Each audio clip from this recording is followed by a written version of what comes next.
welcome you for this quick discussion. All three of you, all the final winners of the Sourceathon.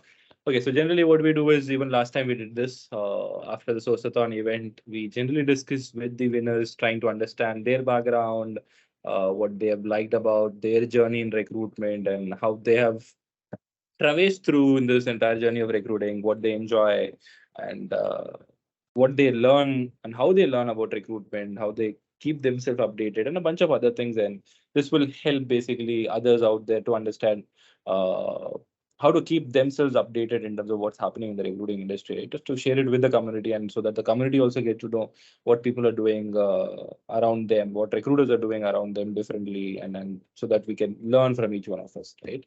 So that's the entire purpose of this discussion. Okay.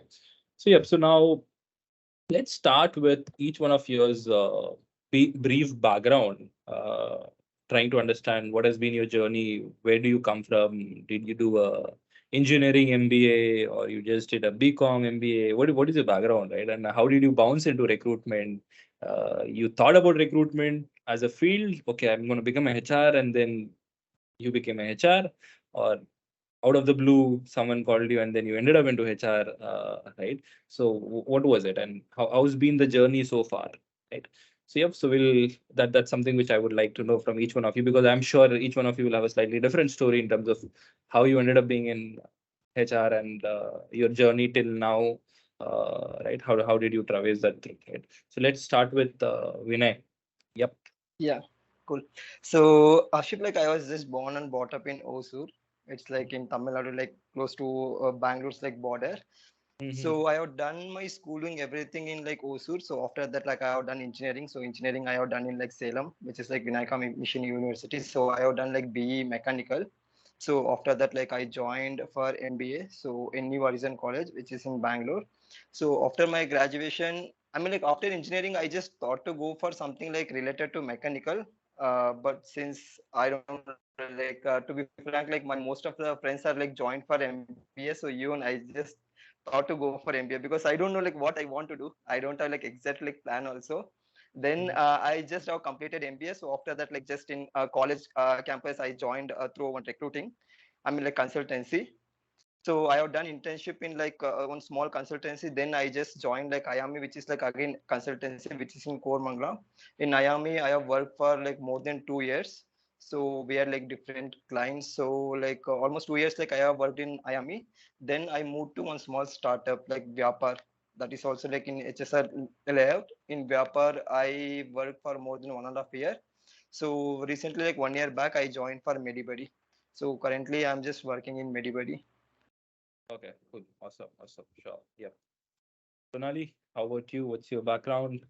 Yeah, thanks, Ashfaq. So I will start my brief introduction. So hi everyone, my name is Sonali Dhanwa. So I'm born and brought up in Delhi NCR. So talking about my background, so I completed my graduation in BTech in computer science, and after that I opted for the MBA. So in MBA I was into the HR and operations. So everyone is like most of the questions is around that okay, why you have done your BTech in computer science and now you are going to the MBA, how exactly you have changed your transition. So it was more of a like my interest was more towards the consulting and management side, so that is why I opted for it. And in being into management as well, my first priority was more into the operations and then HR. But yeah, I landed up into the HR in the first company, that was the IT startup in Gurgaon itself. So there my role was more of a like all the responsibilities, because that was the first organization and my first job. So my Mm-hmm. roles and responsibilities were a mix of a recruitment and the operations as well. But after a small point of time and gradually, I was more shifted towards the talent acquisition. So I was taking care of the end-to-end recruitment, and then after working there and starting with the tech hiring mostly, since because of the background I was more comfortable with the tech skills. And then after that I moved into IBM, and in IBM I was taking care of mostly for the SAP hiring. And then after I moved into one AI startup that was also based out of the NCR itself. So Mm-hmm. there I started working with the core end-to-end recruitment, and I was taking major responsibilities for the sourcing part as well. And then after I moved into the thoughtworks. So thoughtworks was the point where I actually taken most of the responsibilities because here I'm into the global sourcing team. So my 100% of the work responsibilities majorly into the sourcing itself. So I got some hands over here to handle the global responsibilities and to have some extensive knowledge of the sourcing as well, because ThoughtWorks is having a great team of Prasad and Akbar. So I got the great understanding and knowledge from them as well. So this is what my journey is all about, approximately like 4 years of experience into the recruitment and sourcing. Awesome, So awesome. yeah. Thanks, thanks. Yep. Coming to Shika. So what's your journey been? Yeah, thank you so much, Ashfaq. The common thing I see here is that you're all engineers, first of all. So am I. I have done my BTech engineering from IT from Jammu. So as you all know, I'm from Jammu. I'm born and brought up here. I studied here. I pursued my engineering here. And I always feel that, I was destined to be into HR, I would say, because although I was an engineer, I went to a pool campus here and I was recruiting by an RPO, a consulting firm. And obviously I wanted to go for a job and I really want to go out and explore the corporate world. Had always been my passion. So I just took that up. And that's where my recruitment journey started. That was in Gurgaon. I worked there for around 9 months and my experience was disastrous. Because I think we all land into recruitment in a way that we just learn from our peers. We don't know anything about it. And you still shake when you get your first call with the candidates. I've experienced all of that.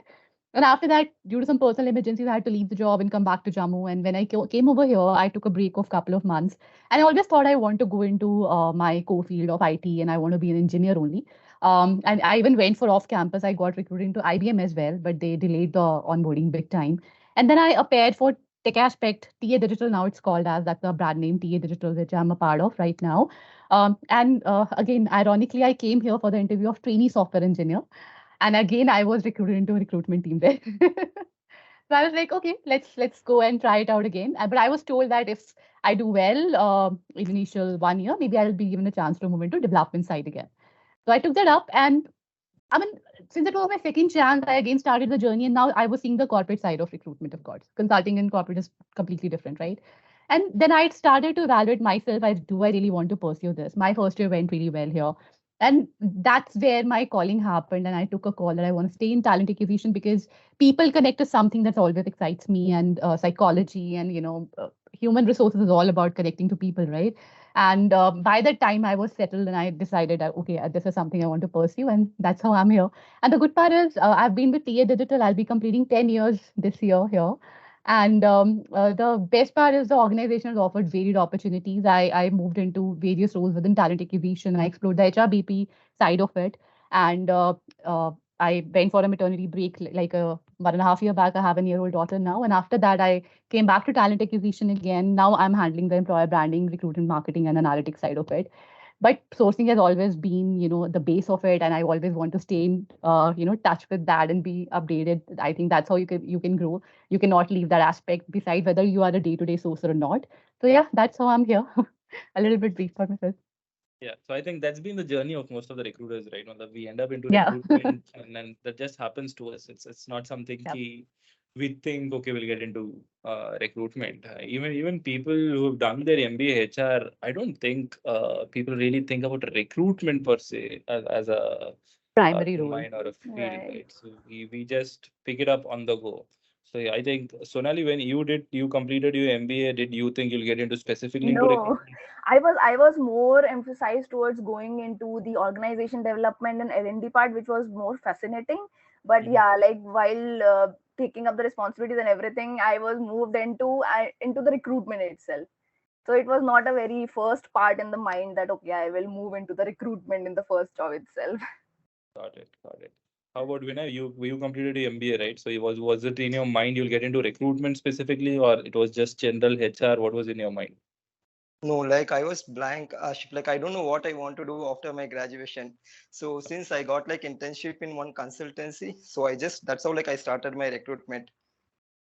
Got it. Got it. Yeah. So I think so that's been a similar journey for most of us out there. I think things are changing now because a lot of good companies offering internships for MBA graduates. That way they get to know what is TA. I think that wasn't the case earlier. Earlier there was not much internship specific into TA. they were into HR, and there were a lot of documentation work and other bunch of work which people were doing, right? Which was just juggling around doing some scheduling work and stuff. So now I think companies are doing a lot of they're coming up with this specific TA roles. And that way, people are getting clarity before completing their MBA. Okay, should I continue into TA as a specific domain or not, right? So yeah, things are changing drastically now. Okay, now uh, starting with Vinay, what is that you like or you enjoy about recruitment? See, one thing, I mean, like, especially like I'm like completely, I have like experience in tech recruitment. So when I just started consultancy, to be frank, like I was not comfortable with that, because since consultancy will work on like more than learning, they will just work with the targets. So in like my starting of like initially 3 months, like I was just struggling, because like I had like target like where I want to give like per day like 20-30 profiles. Since like we are working for most of the like service based company, like IBM was the like major client. So I just wanted to give like per day like 20-30 profiles. But after certain time, after like 6 months, 1 year, after I just used for recruitment, I just started especially like sourcing. I think like I joined for like one of the sourcing session also from Ashik from Recruiting Monk. I don't know, like maybe 1 or 2 years back. So like from this session only I just got to know like what is Boolean, because like initially I know consultants are like they will work more on like targets. So we can't expect like any learning. So this is the first session where I joined like for sourcing. So I think like it was like 7 days or 2 weeks, I don't remember. So in this session only I just learned more on like sourcing. Oh yeah, so I think this was during the COVID time. We were doing a uh, 5 days I or think 4 days kind of a program we were doing. yeah, 21 something like that. Yeah. During that COVID time, yes. Yeah. So then I just moved for Vyapar. Again, like it startup, like in Vyapar, I just got opportunity to work like end to end. So where I was just doing like from sourcing to like onboarding the candidate. So same, like I had like good experience in like Medibuddy also. So now Medibuddy also, like I have like good opportunity where I can just work for like leadership roles. Like so now like it's fine. Like I'm just comfortable with this sourcing, especially for tech recruitment. So now I'm just enjoying this work. Okay, cool. So if I ask you what is that you like the most in recruitment, you would say sourcing? Yeah. Okay, cool. Awesome. So Sonali, coming back to you, what is that you enjoy about recruitment? About recruitment, I would say the most part which I like about is the sourcing, because it's more of a vast skill. So it's more depending upon how deep you can go in it. Because like once I started my first job, for me recruitment was all about the end to end. So I was taking care of the sourcing, I was taking care of the screenings, I was taking care for the offer process and everything. So there was a lot of like a limited time which I was spending on the sourcing part, and it was at the first at the job, like there is always an assumption that okay, that's how you use Naukri, that's how you use LinkedIn. You don't get so much of deeper understanding that what exactly so much of things are also there on the sourcing part. And there is a sourcing function separately as well in the companies where they actually focus more on to have a pre-screening as well. Like you can say that not taking care of the other things, just focusing on that part. So that was the thing which I gradually started understanding more, and then moving from one organization to another organization, I got more hands-on to work upon the sourcing part, where I actually learned more about the X-ray searches, Boolean searches. That's how the Boolean works. That's how the operators work. So that's how I got some of an understanding in there, and using the tools and everything. So I would say that the sourcing is the major fascinating point for me to like to be in the system, to be understanding of how exactly it's work. Okay, cool. Fair enough. Yep. Shika, I think in your case, you've seen most of the gamuts of Yeah, EA, right? I So have. And yeah, just to answer the same question, Ishfaq, for me, actually, it's the impact that we as a talent acquisition professional create. Because very early on in our years, we are just focused on closures, and we have to just fill a role. But what is this role about? What does that role is going to make an impact? What this person is going to do? And the biggest factor, how that role impacts the organization. Now I know if I'm having for this particular role, okay, I have a build ready project there, and there's a lot at stake if this person doesn't join, and if the person is not the right fit, how much loss it's going to be. It's a much bigger loss, having a bad hire rather than not having a hire. So all of sides, when you navigate through the entire process, and when you see the end result, the business impact, that really, excites me the most. That because somewhere I think initially, and I think that perception is very breaking very well as well now. But talent acquisition department plays a very major role in building the organization, and I think that's how we all see ourselves now. That shift I'm seeing coming over the past few years, but that business impact and the people connect, to understand somebody's aspirations and to make sure that you're setting somebody up for success. It's not just a closure for you. It's about, bringing business and the person together and make sure they both have a successful journey together and there's a growth path for both. And that's where our role comes in. And that's where I think we call ourselves are now talent advisors now. So that is something that really excites me about this entire gamut of recruitment. Yeah, so I think that's where things are moving, where more about the impact, right? And companies Correct. are coming up with methods to measure it. Previously, there was not really, even now things are just evolving. It's not like we have it's not like we have established frameworks to measure the impact, right? We don't. In Correct. most of the places, we don't. So I think things are moving in that direction to measure, right? Today, I think what I feel is it will take some time, but at least in the startup world or in a smaller companies, things are evolving in terms of not just the numbers, how many joinees you add, right? It's not going to Correct. be that. It's That going to anymore, be, yes. okay, how many people you hired? What is the impact these people brought on the table, right? So that's Quality where, of hiring. yeah, quality of the hire, right? So quality of the hire is something which is being spoken a lot these days. I think in bigger organizations, it will take time because it's not easy to bring in structure and talk about quality of hire when you're hiring, when you have like huge teams of like 4,000, 5,000 employees and you're hiring 700, 800 people in a year. I think it's going to be slightly difficult. It will take time. But gradually, I think at least the startup world and the mid-sized companies, I think they started moving in that direction and started measuring it, right? So it's a good change. But again, there's always a debate there. Quality of the hire, who's taking the ownership, right? Because True. this is the debate there, because it's not just purely the ownership of a recruiter.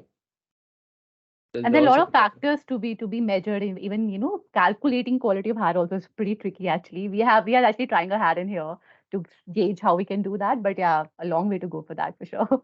so I think that will happen with a lot of trial and error of trying different frameworks, right? Because I would say recruiter plays a role to an extent, but I would not say recruiter plays a crucial role there, right? Because it's the hiring managers who are taking the call. There are like 3, 4 rounds of hiring manager. There are 3, 4 tech panel involved, and then there's one recruiter,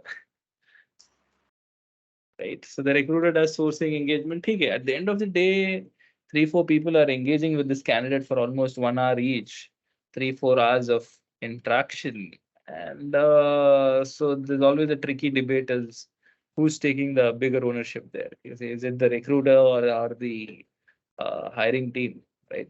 Because let's say as a recruiter, you're hiring for a HR or a TA person, then you take the entire ownership because you are the one who are hiring and it is the candidate is part of your team. So you will take the entire ownership in terms of the delivery or the quality of the hire of that person, right? Similarly, so yeah, it's a tricky thing. I'm not sure if many organizations have established framework on time in terms of measuring quality of hire. I strongly believe we need to try a bunch of frameworks and figure out what works for a company because we cannot have a standard framework across organization because it Course. would vary And the from, definition also varies for yeah, company to company, right? Because the environment, the setups, kind of projects, everything varies, right? Yeah. yes, true. Yep. Okay. So coming back to the Q&A, Vinay, what one funny incident in your recruiting journey so far?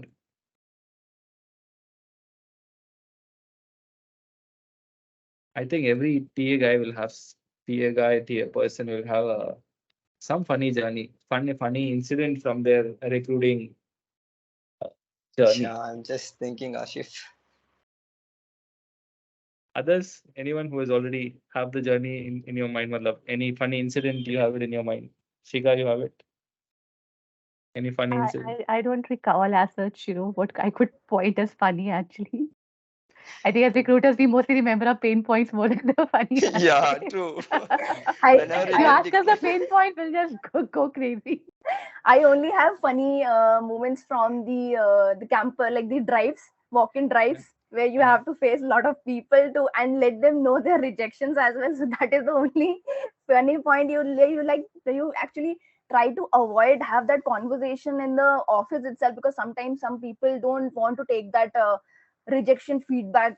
Say they try to backish out on you, that how can I be rejected, and they will try to give you all the looks at the same floor. So this is the only thing which which I actually try to avoid in the walk-in drives, to be stay away from the people.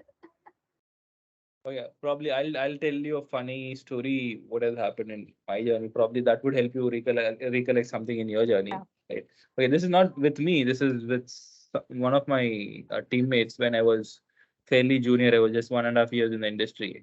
Right. I was working with this company called as IKEA, which is a recruitment agency, which is Quest Corp today. It which is one of the largest recruitment agencies. What happened was there was this usual weekly manager meetings, wherein the manager on a Monday or a Tuesday asks you, okay, what happened for the drive? How many people attended? Right, and that usual drive meetings which happens in agencies again. So the manager is asking each one of them, asking them, okay, what happened? Why less number of shows? Right? We have this no-show debate most of the time in agencies and all that, right? So there was this one female wherein the manager was asking her, hey, you didn't do proper follow-up. Right? And then the reply of that female was like, she was telling the manager's name was Praveen. She was like, hey, Praveen, don't tell me I didn't do much follow-up. I did follow up to an extent there, wherein one of the candidates' wife was asking, who is Sumati? That is the true dedication then. Right.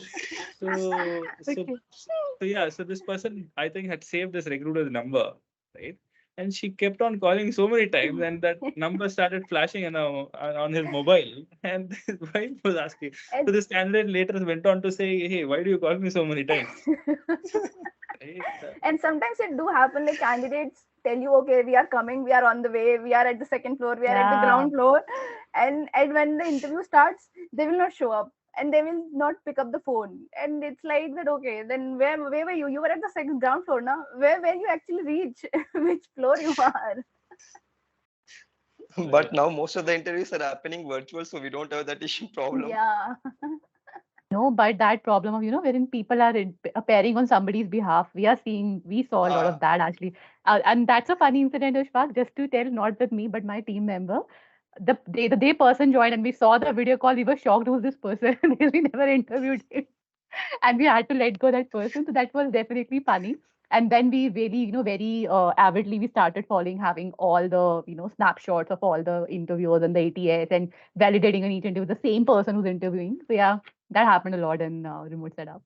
That cases has also happened in IBM n number of times, because IBM actually recruit very aggressively. They have a lot of interviews happening on a daily basis. So they have actually made up the like the documentation that how the process will works. If we are taking one virtual interview, then there has to be one physical interview as well in the office, because we have seen n number of cases where at the time of the interview there is another person, and he is just lip syncing and somebody else is answering. So those type of also things are happening when you having the virtual Yeah. interviews as well. Yeah, that's a challenge. I think now things are getting back to normal. At least the final round it is a face-to-face round, right? So that way, that's Yes. okay. Okay, so now, uh, Vinay, how do you approach sourcing? Let's say you get a role to hire. What is your Hmm. approach? See, like mostly now I will just understand the role. So I will just meet the hiring manager, because like that understanding is like very important for each and every roles. So the first thing, like what I will do, like whenever I get recs, like I will just meet hiring manager and I will just spend some with hiring manager. So Mhm. mostly like I will just, because like as I'll take, like we need like for some certain roles, like we need like only from candidates from certain companies, like kind of like Tracto or like Form Easy, something like, it's not for all the roles, but for some roles. So I always spend some time with hiring manager, because like that's how like we can just skip the rejections. So when you have like proper understanding about recs, so that selection ratio will be like good. Okay, so and what kind of tools you generally use? Matlab, is it primarily Naukri, LinkedIn, or any specific tools you use for sourcing?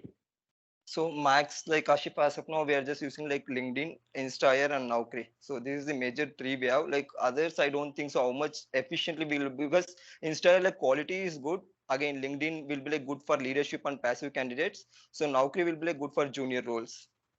And LinkedIn, you use a recruiter license? Yes, recruiter license, like for mostly leadership positions, like when you're like about like SD3 or like engineering manager, because like we recently had like almost 6 engineering manager. So most of like all like we are recruited from LinkedIn. Okay. So what do you do for contact details? You send an email and wait for the candidate to revert. Yes. Yeah, mostly. Like if not, like if you have any mutual funds, like some candidates they will be like mentioning phone numbers, right? So we will just connect like directly from the numbers. Yeah. But in maximum, it's like emails will work. Okay. Okay. Sonali, in your case, what's your sourcing plan? What kind of tools do you use? So, in terms of my sourcing strategies, that's how we work. So, firstly, here, we are working globally on all the roles. So, what happens like once the roles comes in, we try to calibrate with the recruiters to understand what exactly the role needs about, and we try to list it up with the minimum like the 10 number of profiles to give them the understanding, like to have be on the same page what exactly they are looking for. And then we try to source the profile. So, for the sourcing part, we use majorly the LinkedIn recruiters. So we do have like a separate individual license with the team to work on the LinkedIn recruiters, and we majorly work on the like to have the strings and the Boolean strings to work upon, and we use the Google X-ray searches as well for some niche skills where we can find out the profiles as well. So we try to have these things done currently. Like we used to do the emails as well. So currently we do have a CRM navigation tools as well. So we can find out their respective email IDs. So we try to have some specific personalized templates, like the personalized messaging strategy with individuals, so that we can give some of the personalized touch as well to the candidates. So we try to give them those messaging strategies with the candidates to get the responses. Okay. So So that's how, yeah. in terms of tools, what is it? It's like So LinkedIn recruiter license, or what is it? What do you use? So LinkedIn Recruiter we use for the sourcing part, and to have the configuration with the email ID. So we have an Imeria.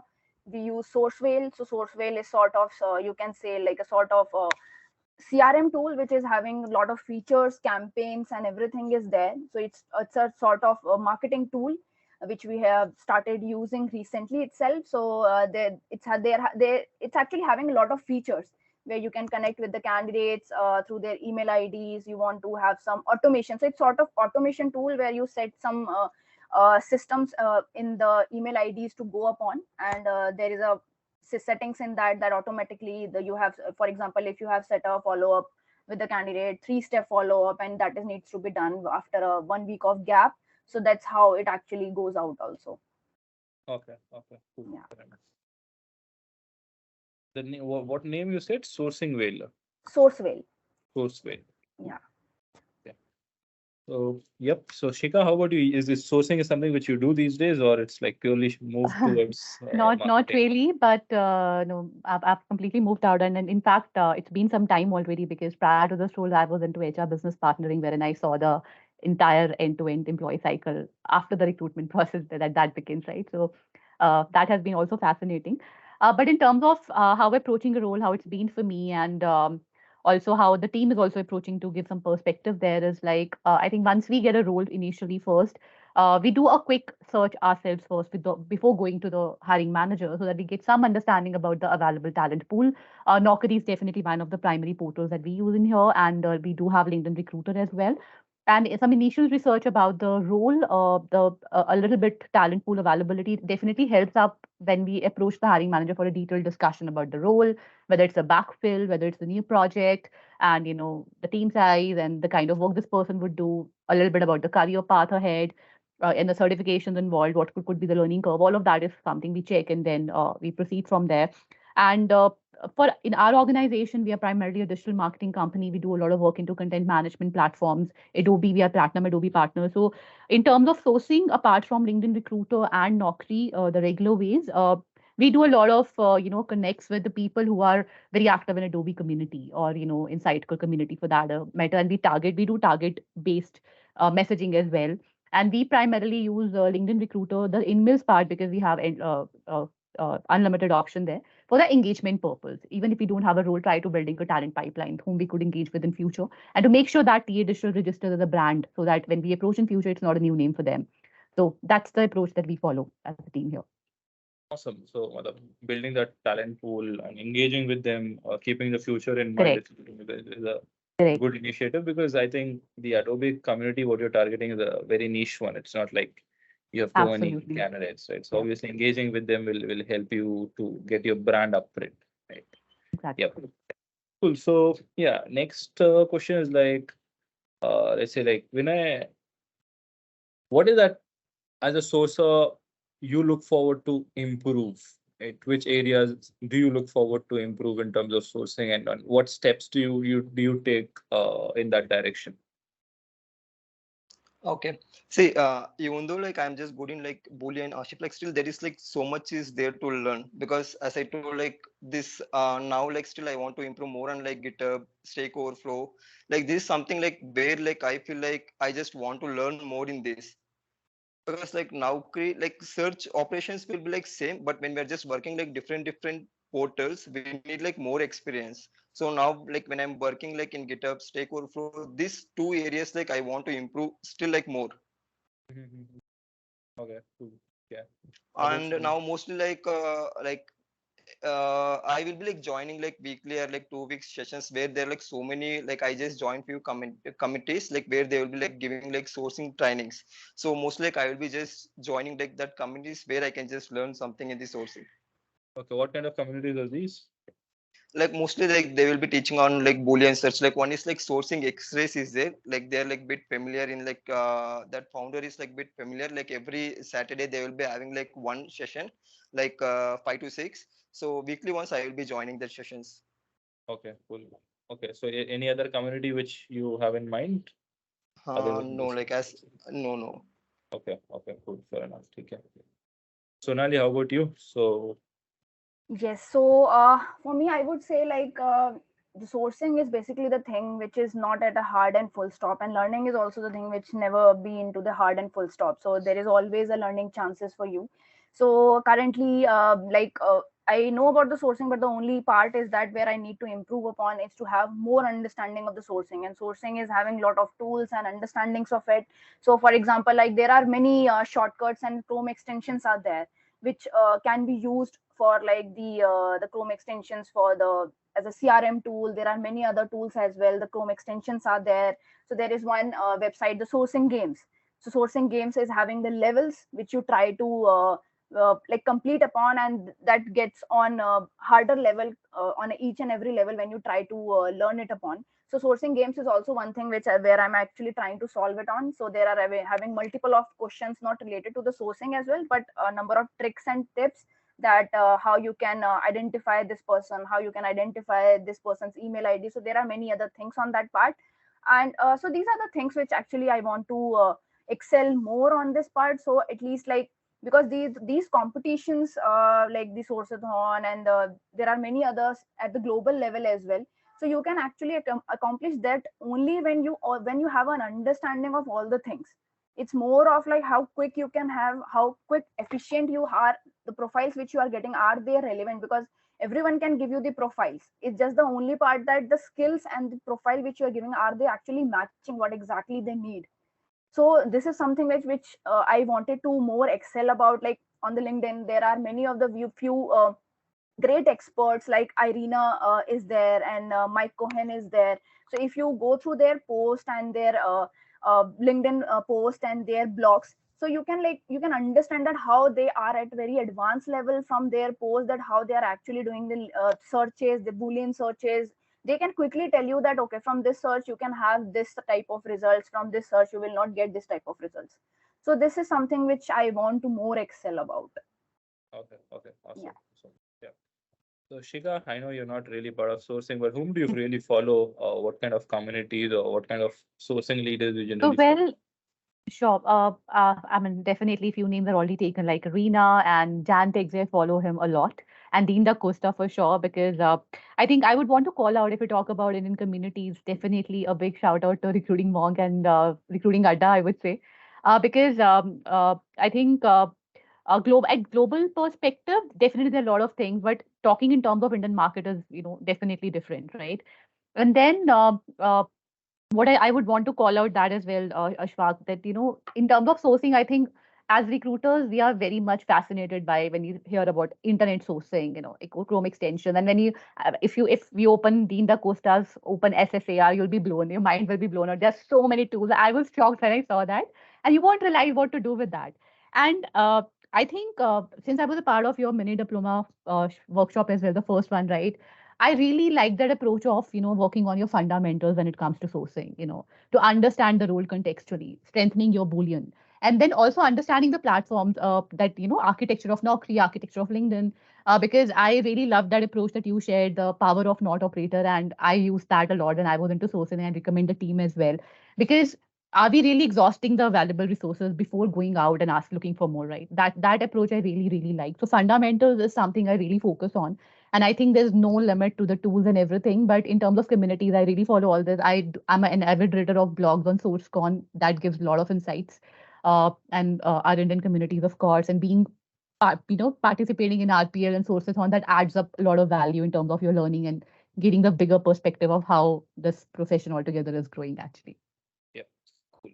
Yeah. So I think you covered most of the folks who are in the sourcing world, like mostly like Irene and other bunch of people, right?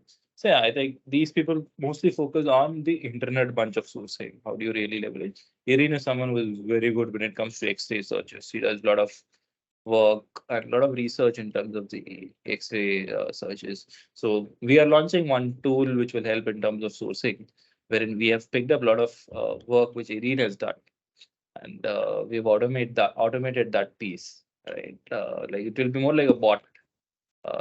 We have not plugged in ChatGPT though, right? So yeah, so ChatGPT is not plugged, but yeah, so it is more like a bot which will do automated X-ray searches.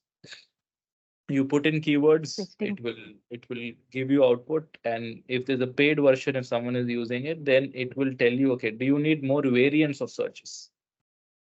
It can write up to 15 to 20 variants for a given search.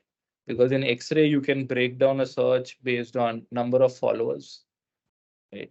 You can break down the search based on someone who's not working. You can break down the search based on a lot of other parameters which are out there, right? So what we have done is we have automated all of these parameters. You just give keywords, we'll ask you. Yeah. Yeah, sorry. Like if I'm not wrong, like already we have that option, right? Because like in bot option, I think like I was using from last 6 months, like in that recruiting monk, there is one option, bot option, where we will like get Boolean options. I mean Boolean search options. So that is just Boolean. So what this Okay. will do is it will give you X-ray itself. Oh, okay, got it. The entire X-ray query will be there. If people who have, so there'll be another paid version wherein the data itself will come to you in a table view and stuff. Okay. And most of this is really leveraged from the work of Irene and others, what they have done it, right? There are certain things which Irene specifically talks, and I think a lot of them do mistake there, which is using OR operators on X-ray. You should not use OR operators on X-ray. I see recruiters write large OR operators on X-ray. Google doesn't like you to tell the synonyms. Google is like, hum baap hai, right? I know it. Don't tell us the synonyms, right? So that's what Google says. So Google doesn't like synonyms, right? In most of the cases, that too when you're using in title and you use different companies, lesser data you get it, right? So what we have done is we have fed all of these learnings, whatever came from the research work of Irene, and I did some research work personally. So we've combined all of it and put it in this bot, when the bot will itself help in terms of the search. And let's say in LinkedIn also, for example, you can first search people who are part of the groups which you are also part of, right? And that way what happens, you reach out to these people for free. You don't need to consume an email if you're connected to people. So we are automating that search also. If you give keywords and designation and you just click, we will give you searches. You click on it, you go to your LinkedIn. Right? And these searches will be saved for you, just like how ChatGPT, you have different chats, right? Saved history. So you'll have all of it saved. You can come back and you can go back to your previous searches and all that. Okay. So yeah, and then we will also be adding like things like companies. You can save your company analysis. I want to target these 50 companies. So you can save that, okay, these are, let's say, marketing companies. Save it. You have a drop down next time you put, and then you put marketing companies, then automatically the engine will target those marketing companies as like two together or four together in a combination. It will create searches for you. Right? Otherwise, in LinkedIn and other places, you have to type it, you have to go to it. It's a little painful. So these are the things which we are automating based on the standard templates out there. Right. So this should be out in a week or 10 days time. Working on this. Along with this will also have an assessment platform wherein the bot will ask you questions in terms of technology, Boolean, and other things. And then it will rate you where you stand in terms of the technology understanding and sourcing. Right. So these are a bunch of things which we are doing because I was seeing people talking about chat GPT and other bunch of things a lot in context to sourcing, when it is not really good. The chat GPT is not great when it comes to sourcing. There are a lot of gaps. Like it's like people were talking a lot about recruiting.net. You guys must be knowing, right? Recruiting.net is a Yeah. tool for X-ray, but it's outdated by now. It was good long back when people did not know X-ray, right? So now by now it's outdated. So now people have moved from recruiting.net. Now they're using ChatGPT. ChatGPT. But again, Just ChatGPT, Yeah. quite the buzz. yeah. Right? But ChatGPT is again a natural language tool. It's not a sourcing tool per se. So Right. what we are trying to do is we're trying to embed the sourcing knowledge what we have, which ChatGPT does not have the domain knowledge, right? So that's something which we want to embed and then provide better sourcing context to. Okay. Cool. Then, so coming to the final questions, right?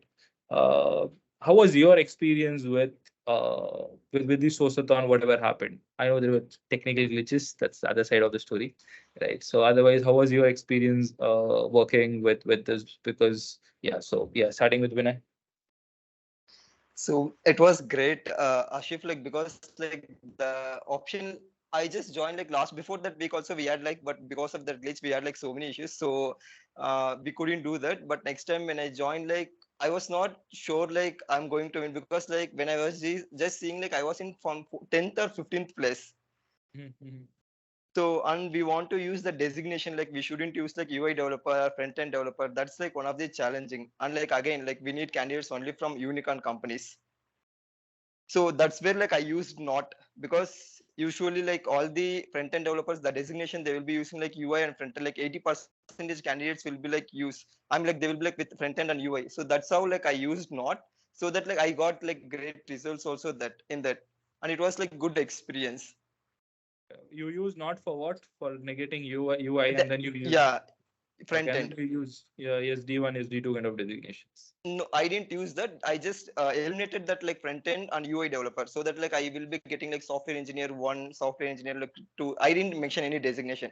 Just JavaScript, React with. I just eliminated this Okay, front end awesome. and UI developer. Awesome. Cool. Yeah, that's a good thought behind it.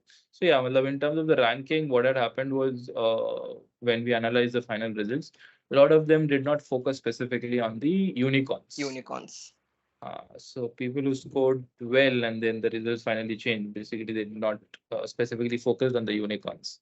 So that's where the Mm. gap was. And then when we revisited the data and we had to look at people who had specifically focused on the unicorn companies, and then that's how the final results were announced, right? So yep. So coming Sonali, so how was your experience? For me, yeah, it was also a great experience. So this was the first time I attended it, and I actually got to know only from Prasad and Akbar, since they have been an active member of these sourceathons and everything. So they actually pushed everyone to join to register in these competitions, and many of my team members actually registered as well. But since the first time it was due to the technical glitches, some actually performed on it, and the next time they were not available or something. But yeah, I think me and like other couple of members of my team joined this session. But yeah, it was a great experience. Actually, if I talk about what exactly I worked on it, so I did the boolean search on the LinkedIn basic. So what I did, I targeted the unicorn startup, since in the all filters I actually put up the company's name itself in the company filter, so that I can only get the results only from the unicorn companies. I don't have to negate and everything. So I just put the skills, what exactly I need to it, and I put the company filter of the companies. So I was able to get all the results, and since I cannot figure it out from the LinkedIn basic that how much experience is there. But yeah, like I put the location, I put the company filter, I put the like the skills. But yeah, like scrolling through the pages and getting to, because it was coming out like how many people have actually seen those profiles. So you can actually see that from the bot, the icon is coming out. So there were like I started doing it from the last of search, because it's actually the subconscious of our mind. Once we start the search operations, we start from the first page, and it takes a lot of time to go to the last page. So I try to start from the mid, because majority of the people have not even touched the mid of the pages. So that's how I started from the mid to the last. Got it. That's a Yeah. interesting perspective there. So yeah, that's the reason we had this catch of coming up with unique profiles, right? Yeah. So if you come with unique profiles, you get a better score, right? So that we want to know how people look at data differently, how they're looking at searches differently, so that we end up appreciating the recruiters who are looking at things differently. So that's where we had this scoring for unique profiles separately. Right. Yep, Shika, how was your experience? So my strategy was a mix of both what Vinay and Sonali just said. But before jumping into it, I really want to appreciate, because I was really intrigued with the entire idea of live sourcing. Actually, I think I have never seen anything of the sort. And kudos to build up a tech. I'm certain there must be a lot of hard work that has gone into it and coming with the idea. So thank you so much, Ishfaq and team, for coming up with it. And in terms of experience, yeah, I also initially I couldn't log in the first time, and I was happy that the glitches happened, honestly, because I was not well that day and my daughter was not letting me participate. I was like, "Chalo, good, I did not miss it and I didn't want to miss it." So, and I did join the pilot because I was really curious to see how this entire thing was going to work out, because I wanted to be prepared, of course, so that it's no surprises for me on the main day. And pilot really worked well, and that gave me a look and feel of the extension and how it's going to be. And that day, actually, my approach was definitely to, first I used just the key skills like HTML, CSS, JavaScript, and React.js in regular LinkedIn only. And then I negated all the designations which were not needed using the not operator in the job title. And after that, I used the same approach as Sonali said, that I just saw a few profiles from the first page, and then I jumped like 6, 7 pages onwards majorly, so that I'm landing more unique profiles. And in terms of unicorns, what I did is I tried using the least famous ones initially, because obviously if you talk about the major, if I go to the 100 list and I see the major ones, let's talk about Physics Wala, quite a buzz these days. I would not go for that. So a lot of such names were there, Vedantu, this and that. So I tried using those which are lesser known to me personally. So I tried viewing all those, so those came as a unique profiles first. I think that really helped me to score, and then I tried putting like 5 companies at a time, filtering that quickly, and then going to the next bunch of 5, like putting the names in the company filter, and that's how I ended up finishing it. Yeah. Got it. So yeah, so you picked up the ones which were like not that famous, and then you Yeah. went specific to Because that. UI is a common skill to every organization. You'll find UI developers. So yeah, that approach helped me actually. Awesome, awesome. Yeah. So I think this was the entire purpose of the entire program, to see how people look at searches differently, right? So and we had our own share of learning, because I'm a strong believer that 98% of recruitment happens on LinkedIn, Naukri kind of platforms. Right? All this Stack Overflow, GitHub is buzzwords. You're not gonna get, right. I know recruiters who work at large internet companies like Google and others, and they have not closed the position from GitHub and other bunch of places, right? So they rely heavily on platforms like LinkedIn and Naukri, and LinkedIn has crazy data. You take Java developers, easily 7-8 lakhs. So when someone talks to me and tells me ki Insta talks to me and tells me about GitHub, Stack Overflow and other platforms, I tell them, have you exhausted all the 6-7 lakhs? Have you seen that 6-7 lakhs? Tell me, right? And the answer is no. And the point is, people don't know how to do it, right? So whatever comes in their friend after doing a bunch of searches, they think that's it, and I have to move to something else. No, it's not the case. So the entire focus of building the tech is to tell recruiters, ki, boss, it's 5 o'clock. You need to mine the data further on LinkedIn, and know how to mine it differently, right? So we had our own share of learning, and we will try to leverage that and try to build a better version next time, right? Not just bug free, but also bringing it a value to the community in terms of the day-to-day hiring, and they know that where their gaps are. right? So that will be the primary focus when we do the event next time. Right? So yep. So thanks to everyone for being a part of this. Thanks to everyone for joining, taking time for this event. We'll obviously be sharing your journey with other recruiters and how did you end up doing things differently. Obviously, you did mention how you did it. Some of you not operator, some of you smartly going to the mid of the search pages, some of you picking the not so known brands and then going with that, right? So yeah, that has been a very good insights in terms of how you ended up doing it and ended up looking at searches differently. I'm sure this would help a lot of recruiters out there to know the different perspectives of the people like you who have won the event, right? So cool then. Thanks for taking time. Thanks for being a part of the event and also this call, right? Thank you, everyone. Yeah, thanks Ashfaq for Thank you. organizing Thank you this so as well. much. Thank you. Thank you. Yeah, amazing conversation. Thank you. Yeah, thank Bye. you. Thank you.